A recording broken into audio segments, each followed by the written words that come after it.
好難教嘅。好多人都問我點樣可以發達，我其實好肯教人嘅。大家今日嘅年青人，唔理係男仔女仔，大部分都好鬼懶嘅。佢哋真係其實就唔係掂地啊，係離地。佢唔知道個個人啊有今日嘅成功，個個都係咁樣捱出嚟㗎啦。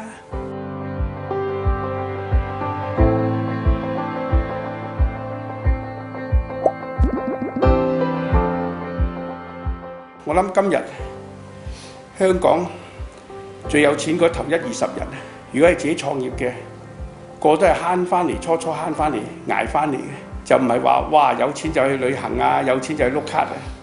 我喺26、7歲個紅簿仔啊，個儲蓄入邊都有億幾銀現金。我睇咗件褸係好需要買嘅，一冬天係啲長褸，4000蚊睇咗3次都着都唔捨得買。咁你要知慳識儉啊嘛，你點知出年咩環境啊？人無百日好，花無百日香。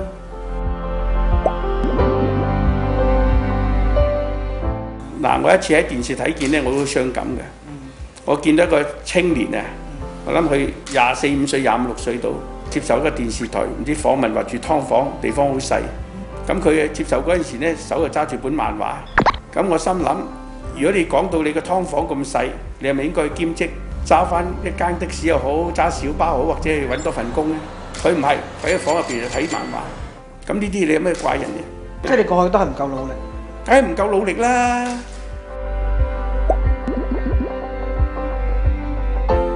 所以好多嘢，呢啲年青人今日淨係識怨天尤人。你打開電視，最多嘅廣告係乜嘢咧？旅行社嘅廣告同埋財務公司嘅廣告，鼓勵你去借錢咯、碌卡咯、去旅行咯。咁邊個唔知嘆係好啊？咁你使唔使孭債啊？你係咪好似想希臘咁樣樣，今日揸人錢就預備話發爛渣唔還咧？好多即係今日係自己嚟嘅。好似我上次我個仔，我已經叫佢唔好咁多聲氣，話慳啲去日本旅行啊。其實佢講得好啱㗎，但係啲人點會聽落啊？喂，我寧願嘆咗先講。所以有陣時呢啲即係年青人，唉，有心機又要換呢樣，又要換嗰樣，即係完全係同我哋以前諗法同我哋唔同嘅。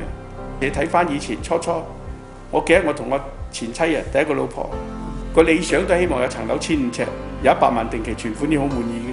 呢啲有陣時都唔係話我一開始話我要做幾多錢有錢咁樣，唔係嘅，冇嘅，邊度有咁諗㗎？而家個環境好咗好多啊！以前都冇綜援，而家有綜援，有呢樣嗰樣，但係最慘呢，佢要求高喎，又嫌政府又唔幫到佢乜，又唔幫到佢乜喎。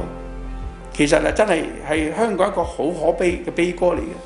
喺我哋以前50年前或者60年前，窮到啊落街輪水啊，或者你知唔知啲住嘅居住環境曳到有啲老鼠通屋走嘅？而家劏房住木乾淨有冷氣咯。佢哋真係其實就唔係掂地啊，係離地。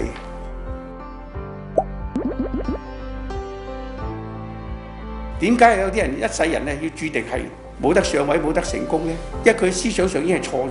咁但係絕大部分都係呢啲咁嘅人喎，即係等於你喺股市贏錢嘅人佔好少數，輸錢人佔大數。